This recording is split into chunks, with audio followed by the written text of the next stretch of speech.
Second, preparation for Christian lessons began after they take their time in getting to know the tribe.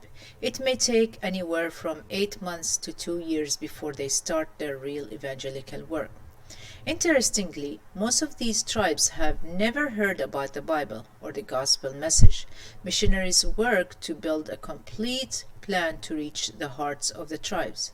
They have to prepare for the lessons and lectures to present them to the village, and they must preach in the local language to ensure that they understand Christianity. Before we could start teaching, we had to prepare Bible lessons. Our tribal language helper, who was not a believer at that time, was the key to getting the proper Bible terminology we needed.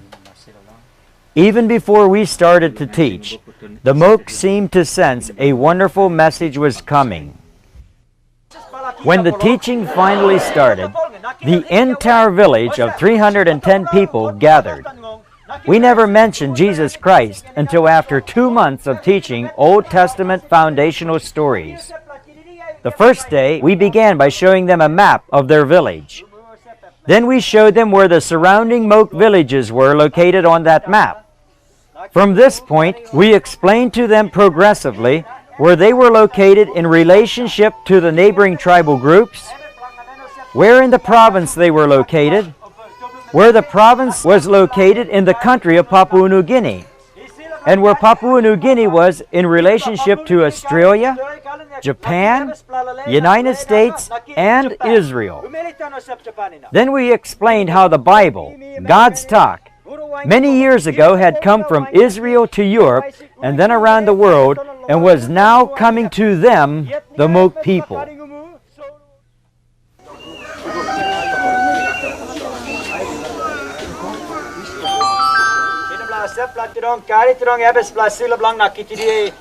In the second lesson, we discussed how different people groups believed they arrived here on this earth.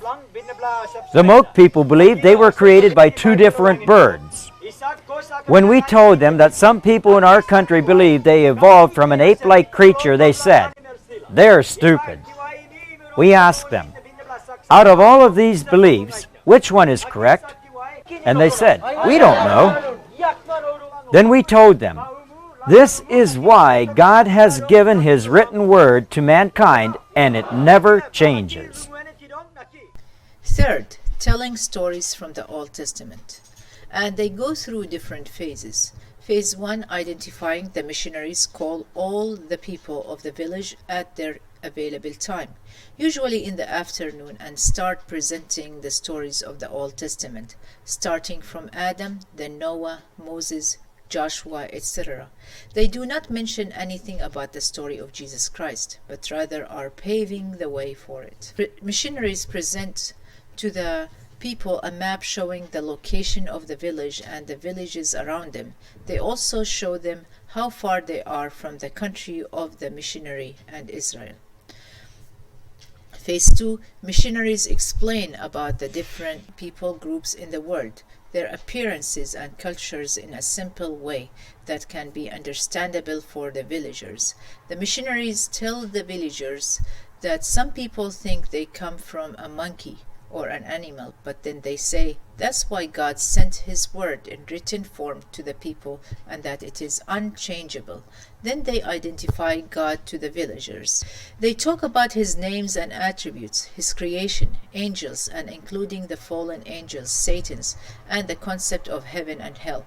They talk about God's creation of everything in 6 days. Adam and Eve and their fall into sin by their own will. Then they promise them that there is a way for salvation from sins by a plan that is set up by God. Starting with God, we explained what He is like, His attributes. Then we told them about Satan and his fallen angels. The Mook felt that hell is a fitting place for Satan and that God was right in preparing it for him and his demons. From there we taught them about creation and Adam and Eve and man's choice to sin. We explained how God promised a Savior who would someday come to deliver us from sin. Other Old Testament stories followed in which we emphasize God's greatness and grace, man's lostness in sin and helpless condition, and God's provision of a blood sacrifice through the killing of a lamb. Often we used drama to help them understand what we were teaching.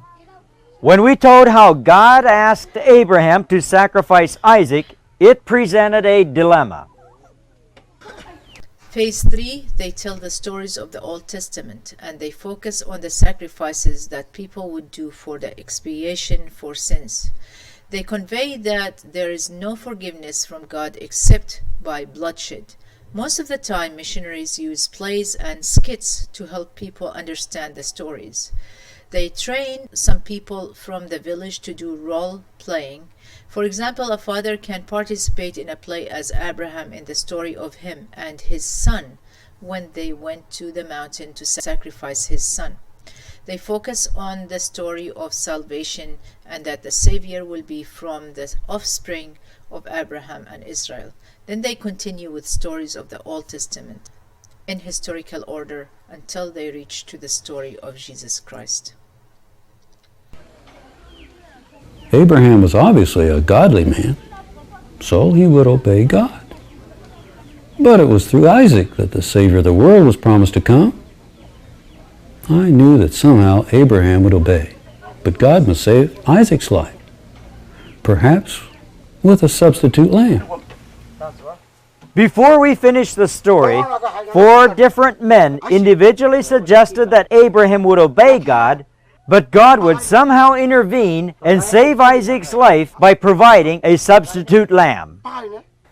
They developed a sincere reverence of God and feared daily that God might rightly destroy them because of their sin. They said, "We are just like those people in Sodom and Gomorrah." For 2 months, we taught key Old Testament stories chronologically before we finally introduced Jesus Christ as the Savior, born as a babe in this world.